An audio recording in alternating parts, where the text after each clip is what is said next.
Notre premier intervenant est connu de tous. C'est un humaniste. Et qui a dit que Malraux était le dernier des humanistes? Il est humble, il est modeste, c'est un travailleur acharné et infatigable. Il a pour son pays d'accueil, le Maroc, beaucoup d'affection et d'amour, mais il a également pour sa patrie, la France, elle est dans son cœur. Il n'aura de répit que quand le statut des Français de l'étranger sera reconnu en tant que tel et quand les Français de l'étranger seront enfin reconnus pour la richesse qu'ils sont. Je vais vous demander d'accueillir JLM pour ses amis, Jean-Luc Martinet.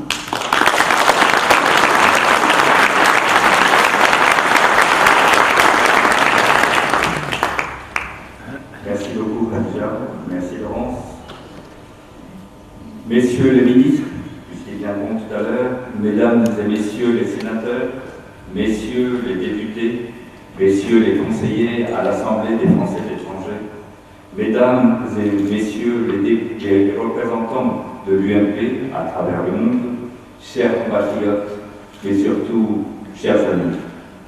Voici le moment tant attendu de l'ouverture de notre première université d'automne de l'UMP à Casablanca. À Casablanca, c'est là tout un mythe que nous allons essayer de dérouler ensemble. Vous êtes venus nombreux, cela démontre notre attachement à nos idées, à nos valeurs, à nos mouvements, mais cela démontre aussi votre engagement à côté de notre gouvernement au moment où la France traverse une période difficile.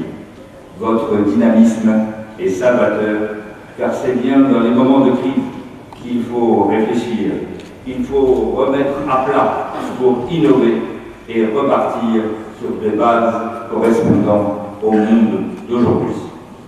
Aujourd'hui, le 13 novembre 2010, cela fait exactement 350 jours que vous m'avez élu à la tête de notre mouvement au Maroc.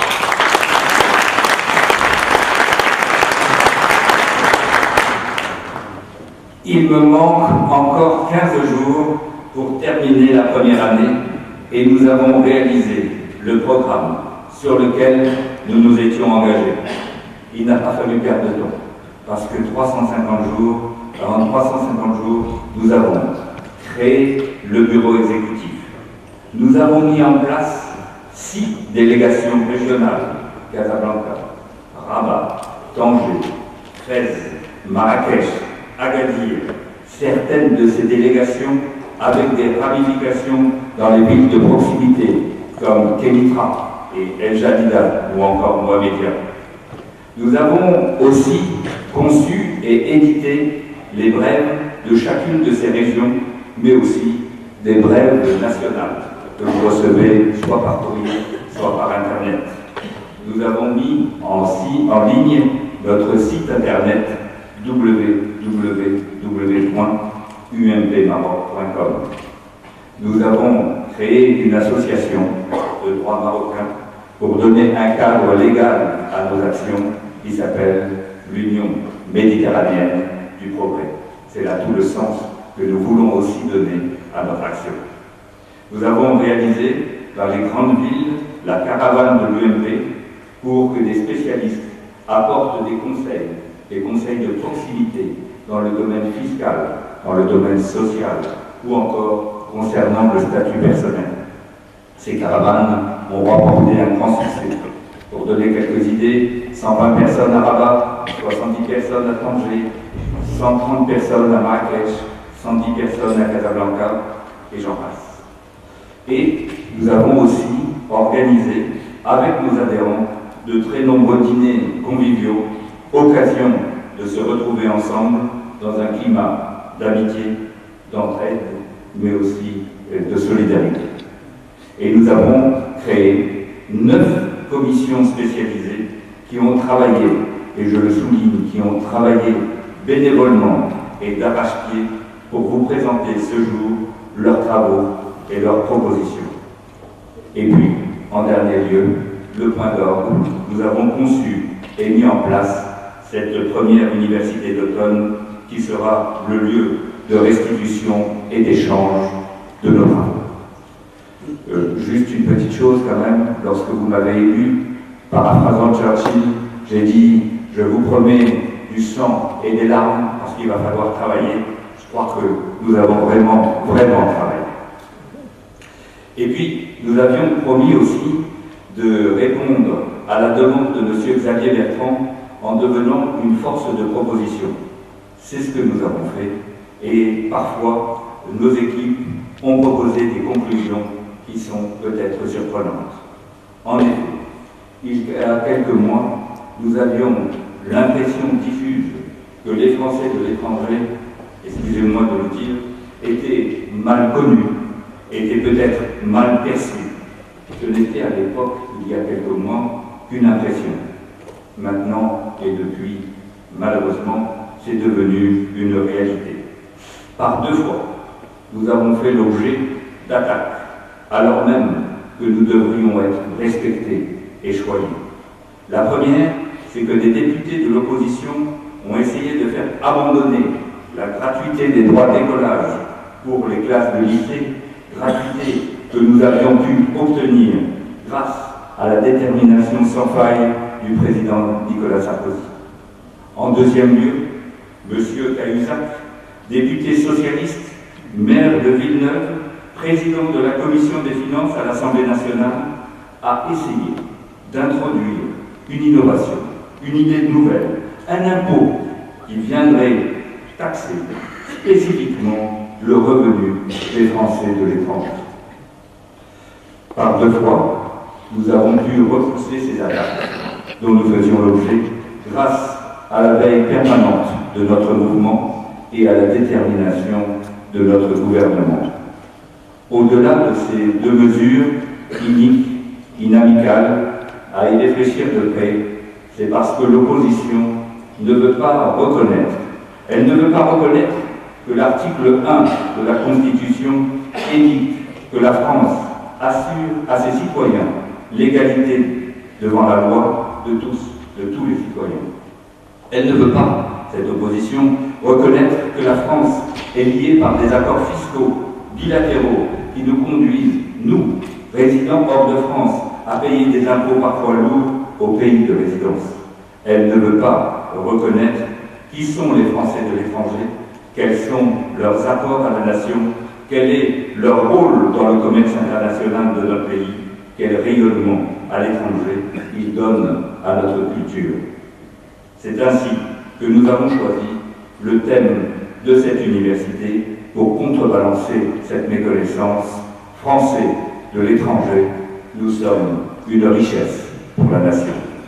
Nous voulons démontrer que nous ne sommes pas un poids qu'il faut traîner, que nous ne pesons pas sur le budget de l'État, mais qu'au contraire, grâce à cette diaspora, la France dispose d'un atout supplémentaire. À écouter certains jugements, certains propos tenus sur notre diaspora, on ne comprend plus. On a tout d'un coup le sentiment que l'image donnée est juste à l'inverse de la réalité. C'est comme si un matin, brutalement, le monde s'était mis à fonctionner à l'envers et les hommes à marcher sur la tête. Pour mieux faire connaître et apprécier, il est nécessaire que soit cernée la typologie de notre collectivité, que notre action soit mesurée par un outil statistique adapté, que nous soyons encouragés à nous exprimer par des mesures qui assurent l'égalité de traitement entre Français de l'Hexagone et Français de l'étranger, que nous soyons aussi gérés par un exécutif gouvernemental et de proximité qui prenne en compte nos attentes et rende plus efficace la gestion de nos administrations, par les présidents de commission et qui ont servi de base à l'élaboration des 20 mesures que nous prévoyons.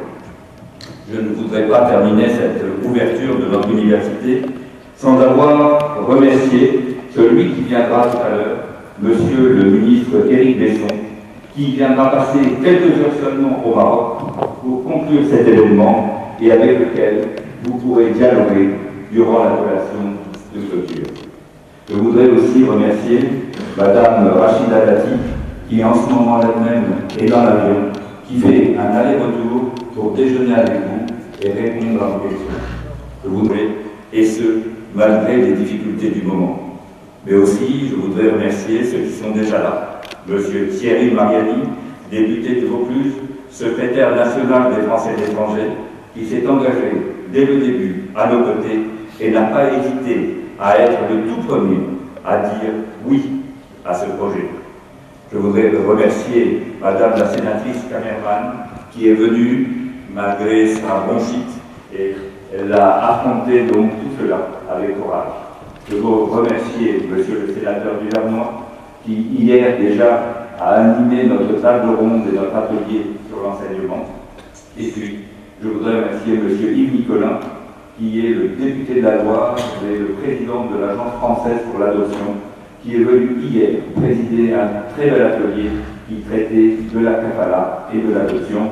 Il est reparti tout de suite après parce qu'il n'avait pas beaucoup de temps, mais il nous a laissé donc un petit discours que nous pourrons voir. Et puis, je voudrais remercier les conseillers à l'Assemblée des Français de l'étranger, Monsieur Guy Savary, qui m'a promis de venir tout à l'heure, Monsieur Gilles Danessi, qui est avec nous et qui nous soutient depuis longtemps, Monsieur Thierry Candra. Et en dernier lieu, je voudrais remercier les délégués UMP des pays avoisinants, de Tunisie, d'Algérie, de la 9e circonscription, présidée par Monsieur Thierry Mariani. Vous tous, vous avez répondu présent. Et au final, nous voudrions remercier aussi le Royaume du Maroc qui nous a ouvert ses portes. Notre engagement est essentiel. Notre engagement est essentiel tant aux côtés du président de la République, Nicolas Sarkozy, pour les prochaines élections de mars 2012, que pour les prochaines législatives de 2012, où pour la première fois, nous allons élire 11 députés des Français de l'étranger. Notre engagement, nos propositions doivent aider au changement et à l'évolution de la nation. Prendre conscience de la formidable opportunité que nous représentons, ce n'est pas seulement préserver une richesse nationale et collective, mais c'est se donner les moyens de porter haut les couleurs de la France et d'asseoir son rayonnement. Grâce à vous, nos idées vivront. Grâce à votre engagement, la France évoluera. Grâce à notre travail collectif, nous pourrons rester une grande nation. Seuls, nous sommes isolés. Collectivement, nous pouvons progresser. Et ce n'est qu'ensemble que tout devient possible. Merci beaucoup.